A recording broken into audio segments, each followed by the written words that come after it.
इतिहासकारों ने जब भी मुगलों के बारे में लिखा, राजाओं के शौर्य से पन्नों को भरा और जब भी उनकी रानियों का जिक्र हुआ तो कहा गया वह बहुत ही खूबसूरत थी। लेकिन रानियां खूबसूरती से आगे भी बहुत कुछ थी जिन्हें कम दर्शाया गया, शायद इसीलिए ताकि राजाओं का मान बना रहे। खूबसूरती और शातिर दिमाग का ऐसा ही एक तालमेल थी नूरजहां। इतिहासकारों की बेरुखी का शिकार नूरजहां के बारे में अगर बस एक लाइन कही जाए तो इतना ही कहेंगे कि 6 महान मुगलों और एक मुगलिया रानी ने दुनिया भर में सल्तनत का परचम लहराया और वो रानी कोई और नहीं, नूरजहां थी। 16 साल तक अपने जहांगीर के नाम पर हिंदुस्तान की गद्दी संभाली। पुरुषों से भरे समाज में जहां महिलाएं पर्दे में रहा करती थी, उन्हें नुमाइश की चीज से ज्यादा कुछ भी नहीं समझा गया। वहां एक औरत का देश संभालना इतना आसान न था। बात तब की है जब दिल्ली के तख्त पर अकबर की बादशाहत थी। ईरान का ग्यास बेग अपने बेगम और 2 बेटों के साथ दिल्ली की ओर रवाना हुआ, ये सोच कर कि शायद यहाँ कोई ठौर ठिकाना मिल जाए। रास्ते में कंधार में बेगम ने एक बेटी को भी जन्म दिया। हालांकि ग्यास बेग उस बच्ची को अपने साथ ले जाने के मूड में नहीं था। तभी एक राहगीर ने उसे सलाह दी कि अपनी औलाद को, वो भी बेटी के साथ, ऐसा ना करे। उस राहगीर की बात मान ग्यास बेग अपने परिवार को लेकर दिल्ली आ गया। कुछ ही दिनों में अकबर के दरबार में ग्यास बेग को नौकरी मिल गई। अच्छे दिन गुजरने लगे, परिवार संभल गया और वो बच्ची जिसे ग्यास बेग फेंकाने वाला था, उसका नाम रखा गया मेहरुनिस्सा। बेहद खूबसूरत जादुई आवाज की मालकिन मेहरुनिस्सा अकबर के बेटे सलीम यानी कि जहांगीर का दिल आ गया। अकबर नहीं चाहते थे कि एक नौकर की बेटी उनके बेटे की दुल्हन बने, इसलिए ग्यास बेग को आदेश दिया गया कि वह अपनी बेटी की शादी दिल्ली से कहीं बहुत दूर कर दे। अपने राजा का हुक्म मानकर ग्यास बेग ने मेहरुनिस्सा का निकाह शेर अफगान से करवा दिया। अकबर ने वर्धमान की जागीर तोहफे में दे दी। लेकिन कहते हैं ना, इश्क इतनी आसानी से कहाँ मरता है। जहांगीर जब दिल्ली के तख्त पर बैठे तो उन्होंने शेर अफगान की हत्या करवा दी। हालांकि इसका कोई ठोस प्रमाण नहीं है, पर इतिहास की किताबें तो यही कहती है कि यह अधूरे इश्क की सजा थी। इस हत्या के बाद जहांगीर ने मेहरुनिस्सा को दिल्ली वापस बुलाकर 25 मई 1611 को उसे निकाह कर लिया।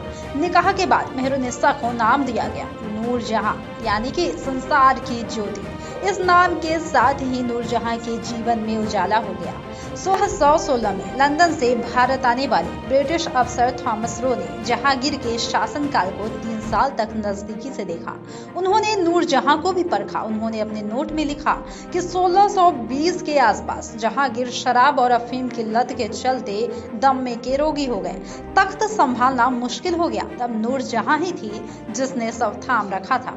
मल्लिकाए हिंदुस्तान बनने के बाद महज 1 साल में नूरजहां ने ईरान से आए अपने परिवार को मुगलों के सबसे करीबी बना दिया। इसके लिए उसने 1612 में अपने भाई असफ खान की बेटी अजुरमंद बानो, जिसे मुमताज महल के नाम से जाना जाता है, का निकाह शाहजहां से करवाया। अपनी पहली शादी से नूरजहां की एक बेटी थी जिसका नाम था लाडली बेगम। 1620 में नूरजहां ने लाडली बेगम का निकाह जहांगीर के चौथे बेटे शहरयार से करवाया।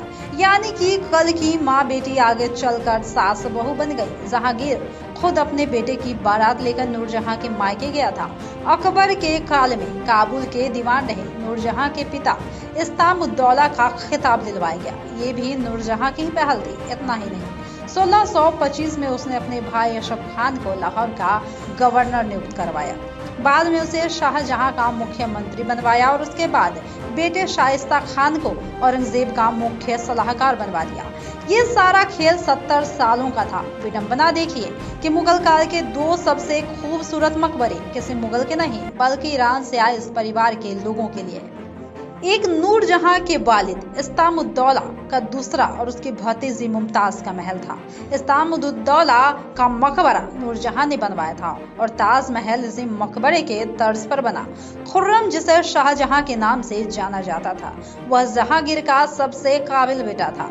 वह हर तरह से तख्त का सही हकदार था, लेकिन वह जहांगीर का बेटा था ना कि नूरजहां का। ये बात और है कि जहांगीर को नूरजहां ने मनाया था कि वह शाहजहां को दक्कन की जंग के लिए भेजे।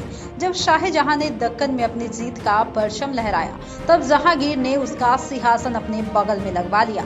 पर क्या वाकई नूरजहां यही चाहती थी? नहीं, असल में नूरजहां अपनी बेटी को अपने बाद मल्लिकाए हिंदुस्तान बनते देखना चाहती थी। इसके लिए जरूरी था कि जहांगीर के दूसरे बेटे और अपने दामाद शहरयार का तख्त का काबिज होना। 1620 में जब शाहजहां लाहौर में था, तब दक्कन में दोबारा विद्रोह उठ गया। नूरजहां ने जहांगीर को एक बार फिर से शाहजहां को दक्कन भेजने का सुझाव दिया। अब यह आदेश शाहजहां के पास पहुंचा तो उसने मानने से साफ तौर पर इनकार कर दिया। असल में शाहजहां दक्कन की चढ़ाई बरसात गुजरने के बाद करना चाहता था, पर नूरजहां ने इसके पहले ही जहांगीर को यह समझा दिया कि शाहजहां बगावत के मूड में है। जहांगीर ने कभी भी नूरजहां की नीयत पर शक नहीं किया था, इसलिए उसकी बात मानकर वह अपने बेटे के खिलाफ ही जंग के लिए लाहौर पहुंच गया। अपनी जीत पक्की करने के लिए नूरजहां ने धूल विरोधी मुगल सेनापति महाबत खान से हाथ मिला ली। उधर शाहजहां ने दक्कन में अपने दुश्मन मलिक अंबर उदयपुर के राणा करण सिंह और अशरफ खान को अपनी ओर कर लिया। यानी बहन और भाई अब मुगलों को मोहरा मानकर शह और मात का खेल खेल रहे थे। जहांगीर अपने पिता और मुगल सेना के ताकत से परिचित था, इसलिए दोनों के बीच संधि हो गई। लेकिन संधि की शर्त में नूरजहां ने जहांगीर के दोनों बेटों औरंगजेब और दारा शिकोह को आगरा के दरबार में बुलवा लिया। नूरजहां ने ये सारा चक्रव्यूह अपने परिवार, भाई और दामाद के सत्ता परस्त बनाने के लिए रचा था। जब तक शाहजहां आगरा से दूर था, तब तक नूरजहां ने जहांगीर की कई रियासतें, संपत्तियां शहरयार के नाम करवा ली थी। इसी बीच जहांगीर के दूसरे बेटे परवेज की मौत हो गई। वह अब निश्चिंत थी कि शहरयार के बादशाहत बनने के सारे रोड़े हट गए, पर ऐसा न हो सका। रजौरी में जहांगीर की मौत हो गई। यह वो वक्त था जब तख्त पर ना तो शाहजहां था, ना ही शहरयार। शाहजहां दक्कन में ताकत का लोहा मनवा रहा था और शहरयार लाहौर में काबिज था। पिता की मौत के बाद शहरयार ने खुद को लाहौर में ही सम्राट घोषित करवाकर संपत्ति पर कब्जा कर लिया। लेकिन शाही सेना के ज्यादातर शिल्प सलाहकार शाहजहां के तरफ थे, इसलिए जंग का होना तय था।